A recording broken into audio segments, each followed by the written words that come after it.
For 10 years, I played another character on All My Children who was the nicest guy in the world. For the last 18, I played Jack Abbott. My wife is convinced I'm a much nicer person for getting all of my ugly out at work. I did my very first scene with the Eric Braeden, and I'll come on set with my leopard and blue eyeshadow and hair up to here and everything. And I had replaced somebody. I replaced the wonderful Joan Van Ark, and so there was a little tension on set. What was I going to do? So I just walked on set and I said, "Oh my Lord, my very first scene on The Young and the Restless is with the Eric Braeden. I need a drum roll, please." Everybody cracked up. The ice was broken.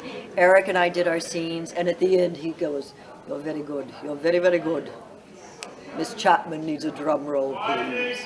And we've been friends ever since. Anyway, we did our first love scene together, and the makeup artist was off in the dark, and they called for sweat to spray water on us, and he ran over. He's really excited to do his job, and he sprayed us down. He sprayed that. Yeah. It was hairspray. Not water. Yeah. It was the first time I was not a young leading man, but a leading man. And Bill Bell, the creator of the show, brought in a new office for Paul and a new wardrobe, and everything was brand new and spectacular. And he also brought in a new leading lady, Cassandra Rollins, played by Nina Arvidsson. And at the culmination of this story, a few things happened. One, the show went to #1. I had the #1 TVQ, and my daughter was born, and I was a daytime leading man. So with the convergence of all those things all at once, that was a pretty spectacular time for me personally. You know, if I had one memory that really stood out in the last number of years, it's getting a phone call at home from Jerry Douglas saying, "I just watched the show. I wasn't in it, Peter, but you were so good in it, you and Eileen. You were just terrific." And he had nothing but great things to say. And I think we all think those things, but none of us ever really pick up the phone to make that call. Yeah, that's a nice memory.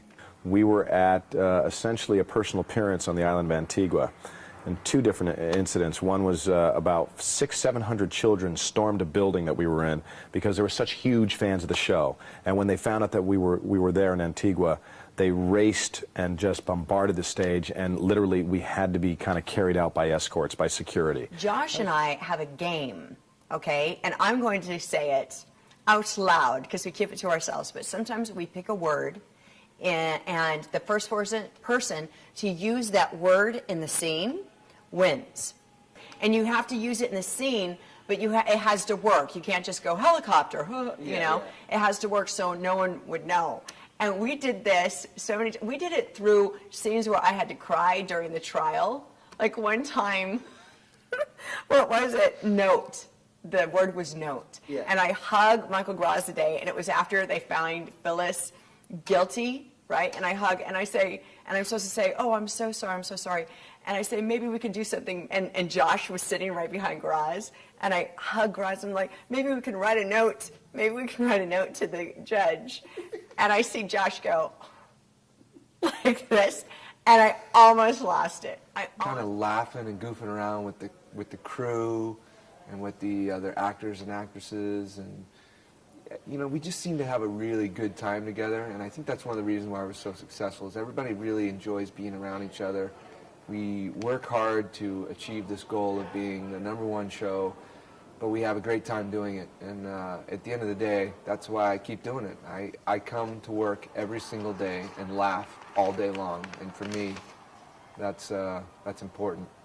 So I think that's really important, that when people tune in, they're going to see their favorite characters. They know they're going to be there, and that's very important. Also, the storylines. They're character driven, and it's really important, because to care about the characters that have been around for a long time, and they deal with real life situations. It's like when I was like 9 years old, I actually watched Bold and Beautiful, Young and the Restless.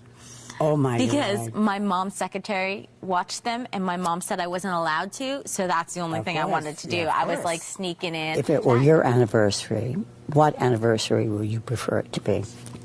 If it was my anniversary on The show? the show, Mhm. if I were you, Yeah.